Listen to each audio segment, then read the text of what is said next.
Naitwa Eusebio Samuel Kiando, ni askofu wa Jimbo Katoliki la Njombe. Kama waamini wengine wa Katoliki katika nchi ya Tanzania, nimepokea kwa masikitiko makubwa kifo cha baba yetu hayati Mwadhama Polycarp Kardinali Pengo, kwa sababu ya historia yake aliyoijenga katika nchi hii na pengine na dunia nzima.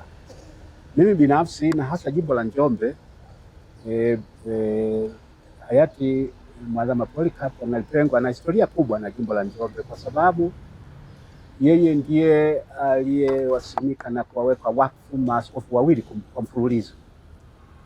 Mwaka 2002 ndiye aliyemweka wakfu na kumsimika hayati Askofu Alfred Maluma, na miaka 22 baadaye ndiye aliyenisimika mimi na kuniweka wakfu kama askofu wa jimbo la Njombe mwaka 2024.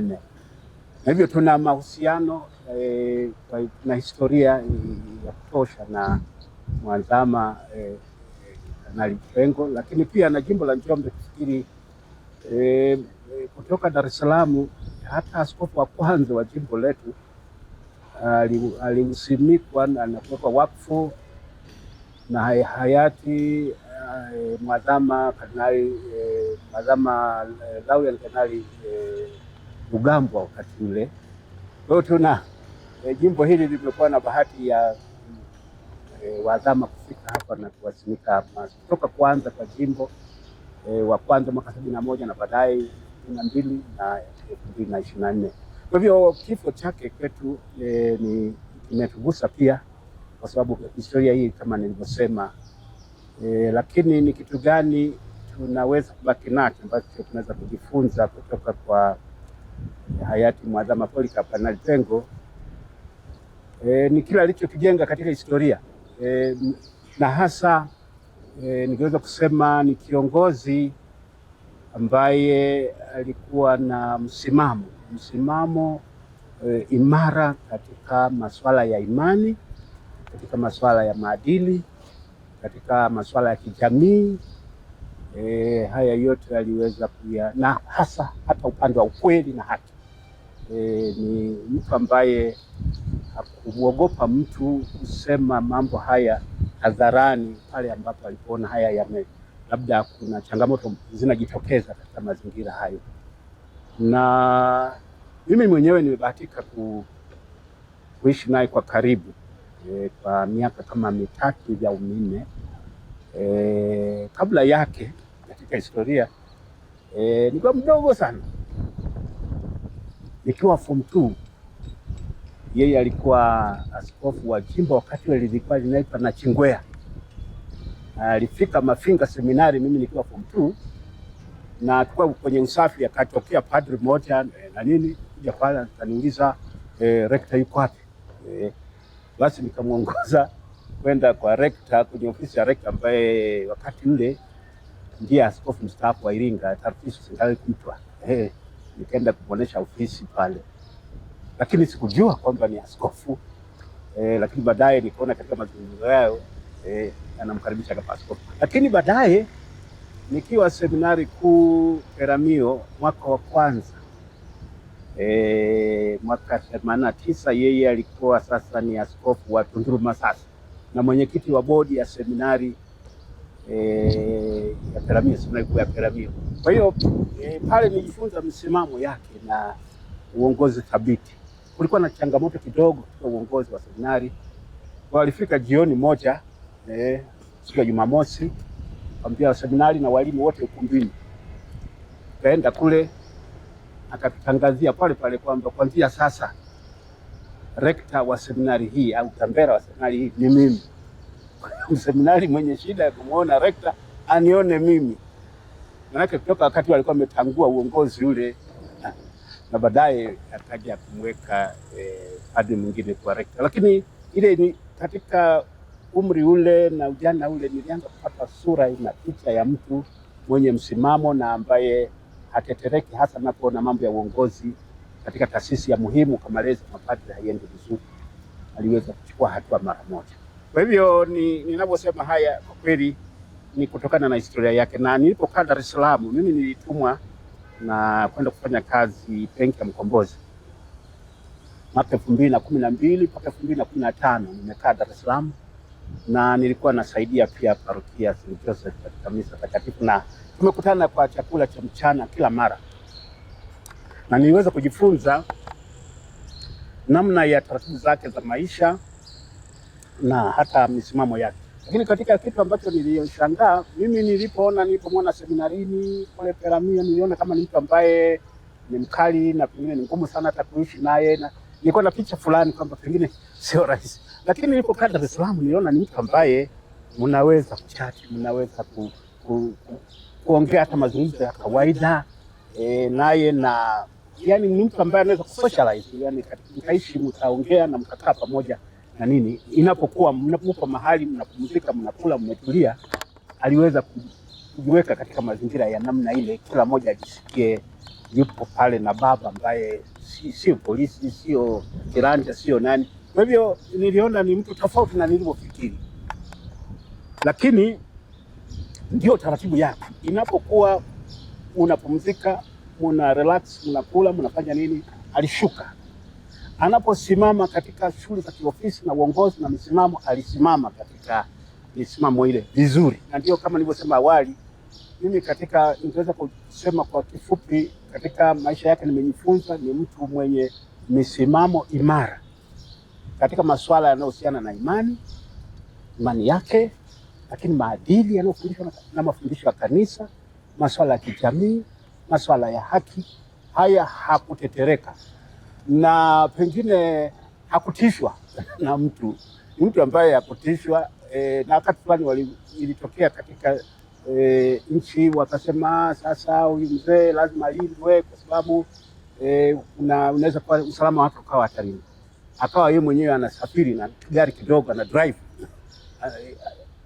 kwa uhakika kabisa. Akawa siku moja tunaona anaingia teki pale na gari anaendesha kasaluni fulani, anaingia pale. Kwa hiyo ni mtu ambaye alijiamini, alisimamia kile anachokiamini kwa moyo wa dhati, mradi tu kiko kwa ajili ya maslahi ya jamii au maslahi ya kanisa. Na hivyo ni mtu ambaye kwa kweli tunaweza kusema alikuwa ni kiongozi imara, kiongozi bora, na ni mfano wa uongozi tunaweza kusema katika nchi ya Tanzania. Na tujue kama kardinali, uongozi wake hauishi tu katika ndani ya nchi, unakwenda katika kanisa zima la dunia, kanisa Katoliki, kwa sababu ameshiriki katika mikutano ya uchaguzi nadhani mara 2 ya uchaguzi wa mapapa katika ile kikundi wanaita conclave. Ameshiriki na kuchagua kati ya watu walioshiriki kufanya uchaguzi wa mapapa, ni yeye amehusika kwa namna ya pekee sana. Kwa hivyo na ndio washauri wa Baba Mtakatifu katika masuala mengi yanayohusiana na uongozi wa kanisa. Baba Mtakatifu anapokuwa na masuala anamwita kardinali, makardinali wote wanakaa na kuweza kuomba ushauri na baadaye kuweza kuna namna gani kuongoza kanisa. Kwa hiyo alikuwa na nafasi kubwa mpaka alipofikisha miaka 80 ndio anaotoka aingie kwenye wale makardinali wanaochagua papa. Katika miaka 80 unaondoka kwenye conclave, lakini haina maana kwamba hawezi kuitwa katika mikutano mbalimbali mingine ambayo makardinali wanakuwa pale. Lakini kila kardinali ana kanisa kule Roma ambalo ndiye askofu wa kanisa lile, na yeye alikuwa kiongozi wa kanisa moja pale Roma linaitwa Madonna della Salete, kanisa fulani liko pale jirani na si mbali sana na Vatican, na yeye walikuwa namtambua kama kiongozi wao. Kwa hivyo unaona uongozi wake ni mpana zaidi kuliko tunavyofikiri. Ni kiongozi ambaye alikuwa na mamlaka na uongozi kwa sehemu kubwa ya kanisa. Kwa hivyo niseme kutokana na namna yake ya kuongoza na msimamo wake, kama nilivyosema, unaposikia mtu wa namna hii hatunaye tena, inakuwa ni pigo, hata kama alikuwa mstaafu, lakini uwepo wake, ushauri wake bado vilikuwa na hitaji kwa kanisa la Tanzania, lakini pia nafikiri hata kwa taifa. Tunahitaji watu wa namna hii ambao wanaweza kusema jambo kwamba kama hii ni spade, hiki ni kijiko bila woga, mradi tu wanaona lina maslahi fulani. Maisha ya Mwadhama lazima uangalie urefu wa mkono wako. Kwa kweli alikuwa na uwezo wa juu sana. Hata sisi wengine tunaoanza kazi kama maaskofu hatuwezi kujidai kwamba tutaweza kufuata nyayo kikamilifu kama alivyofanya yeye. Yeye ana historia, unajua mambo haya yanajengwa na historia ya miaka na miaka, na alivyoweza uzoefu ule alivyojikusanyia katika nafasi mbalimbali kama rekta, baadaye kama askofu wa jimbo, baadaye kwa askofu mkuu na baadaye kama kardinali. Amejenga historia inayomsaidia katika mambo mengine. Sio rahisi hivi kama mimi askofu wa jimbo la Njombe nikasema mimi ninaweza kuyaendeleza yale, labda kujifunza, ninaweza kuendelea kujifunza katika yale ambayo naona yalikuwa msingi sana katika uongozi wake, na pengine katika masuala ya kusimamia ukweli, uongozi thabiti wa imara, hata pale ambapo tuna changamoto mbalimbali, kusimamia haki. Kama hivi nadhani kila mmoja angeweza kuomba kwa neema ya Mwenyezi Mungu tuweze kuviiga na kuvifuata kwa ajili ya kujenga taifa la Mungu, kujenga kanisa. Na nadhani kwangu ningeona ni mambo ambayo tuliweza kujifunza kutoka kwake. Lakini alikuwa mtu ambaye alishajizolea uzoefu wa kutosha na ule msaidia hata katika maamuzi ya uongozi wake. Sisi tunaanza tunaweza pole kujifunza. Kujifunza, maisha ni shule, tunaweza kujifunza katika yale aliyokuwa ameyafanya katika maisha yake, na kuona namna gani tunaweza kuiga yale ambayo inawezekana kuyaiga, hadi tu tuweze kuliweka katika liweze kusonga mbele. Ukishateuliwa na Baba Mtakatifu kuwa askofu, unapewa jukumu pia la kuteua, kumwomba askofu fulani ambaye ndiye atakaye kuwa kiongozi katika maadhimisho ya kukusimika na kukuweka wakfu. Hiyo ni hiari ya yule padri aliyeteuliwa, upangiwe na mtu mwingine. Kwa hiyo mimi katika kufikiri kwa hiari yangu na historia ya mzee ya Dar es Salaam na maisha yake yalinivutia mpaka baadaye nikaamua sema, pamoja na kwamba nilijua wakati ule afya yake kidogo haikuwa alikuwa kidogo dhaifu kidogo, nikaamua kwamba nitamuomba yeye, na baadaye nikatafuta namna ya kuwasiliana, nikapata mawasiliano, nikampigia simu, alipokea, nikajitambulisha, na akanitambua, akanipa pongezi, hongera sana mwanangu kwa kuteuliwa kuwa askofu wa Njombe, hongera sana. Nikamwambia lakini mimi nina jambo, Baba Mwadhama, ninataka nikuombe uwe ndiye mwadhimishaji mkuu siku ile ya kuwekwa wakfu na kwa askofu wa Njombe. Hakusita, mara moja akaniambia tuombe uzima.